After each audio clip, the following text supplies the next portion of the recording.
Hello guys, രാവിലെ തന്നെ കുറച്ച് കൊറിയർ ചെയ്യാനുണ്ടായിരുന്നു. അപ്പം നേരെ നമ്മൾ ചെലോ ഇന്ത്യൻ പോസ്റ്റ് ഓഫീസ്. അങ്ങനെ പോസ്റ്റ് ഓഫീസിൽ ചെന്ന് ഇതെല്ലാം അവിടെ കെട്ടിവെച്ച് പാഴ്സൽ അയക്കാൻ വിട്ട് നേരെ ഞാൻ വിട്ടത് ഒരു വാച്ച് കടയിലോട്ടോ കേട്ടോ. സംഭവം എന്താണെന്ന് പറഞ്ഞാൽ അമ്മച്ചിയുടെ വാച്ച് കുറച്ച് നാളായിട്ട് പണിമുടക്കിക്കൊണ്ടിരുന്നതാണ്. അപ്പം ഞാൻ ഇന്ന് അത് നന്നാക്കി കൊടുക്കുക അമ്മച്ചിയെ എന്നും പറഞ്ഞിട്ട് വാച്ചും എടുത്തിട്ട് നേരെ വാച്ച് കടയിലോട്ട് പോവുകയാണ്. നമ്മുടെ അലോമയിൽ അവിടെ ചെന്ന് നല്ലൊരു വാച്ചയുടെ അപ്പം അവിടെ ചെന്ന് കൊടുത്ത് അവിടുത്തെ വാച്ച് കളക്ഷൻ ഇങ്ങനെ നോക്കി വെള്ളം ഇറങ്ങിക്കൊണ്ടിരിക്കുകയായിരുന്നു. പേഴ്സണലി എനിക്ക് വാച്ചുകൾ ഭയങ്കര ഇഷ്ടമുള്ള ഒരു ഐറ്റമാണ്. എൻ്റെ ഫേവറേറ്റ് ബ്രാൻഡ് കാസിയോ ആണ്. അപ്പോൾ ഞാൻ ചെന്നപ്പോൾ നോക്കി വെള്ളം ഇറക്കിയതല്ലേ, നമുക്ക് കുറച്ച് ഫുഡ് അടിക്കാമെന്നും പറഞ്ഞ് സ്ഥിരം മന്തിക്കടയിൽ വന്നു. അത് കഴിഞ്ഞ് നേരെ ഓടി കടയിൽ കയറിയ അവസ്ഥയായിരുന്നു. കണ്ടാൽ നല്ല പേരും മഴയായിപ്പോയി.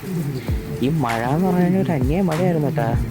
ഉച്ച തൊട്ട് പെയ്ത മഴ വൈകിട്ടാണ് തീർന്നത്. അങ്ങനെ മഴയൊക്കെ ഏകദേശം തോർന്ന് കടയൊക്കെ അടച്ച് നമ്മളെല്ലാം സെറ്റ് ചെയ്ത് പാക്ക് ചെയ്ത് വണ്ടിക്കകത്തോട്ട് കയറിയപ്പോൾ എന്തേ കിടക്കുന്നു വണ്ടിക്കകത്ത് എണ്ണയില്ല. അങ്ങനെ ഇതെന്തും തള്ളിയും നമ്മുടെ പമ്പിൽ കൊണ്ടുപോയി കുറച്ച് എണ്ണയൊക്കെ അടിച്ചപ്പോഴത്തേക്ക് അപ്പൻ്റെ വിളി കുറച്ച് കപ്പലണ്ടി വേണമെന്ന്. അങ്ങനെ അപ്പന് വേണ്ട ഫേവറേറ്റ് കപ്പലണ്ടിയും മേടിച്ച് ഞാനത് വണ്ടിയിലോട്ട് കൊണ്ട് വെക്കുന്ന കാഴ്ചയാണിത്. സംഭവം ഒരു കൈ കൊണ്ട് വീഡിയോ എടുക്കുകയും മറ്റേ കൈ കൊണ്ട് പരിപാടി ചെയ്യുന്ന നല്ല രസമുള്ള പരിപാടി ആയതുകൊണ്ട് ഇച്ചിരി സാഹസപ്പെട്ടാണ് പരിപാടികളൊക്കെ ചെയ്യുന്നത്.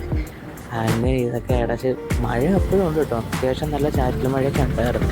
അപ്പോൾ എന്തായാലും തണുത്തിരിക്കുകയല്ലേ, ഈ സമയത്തൊരു ചൂട് കാപ്പി കുടിച്ചാൽ എങ്ങനെയായിരിക്കും. അങ്ങനെ ഒരു കാപ്പി കുടിക്കാനായിട്ട് നേരെ ഓടനാടത്ത് വന്ന് ഇടിച്ച് കയറി.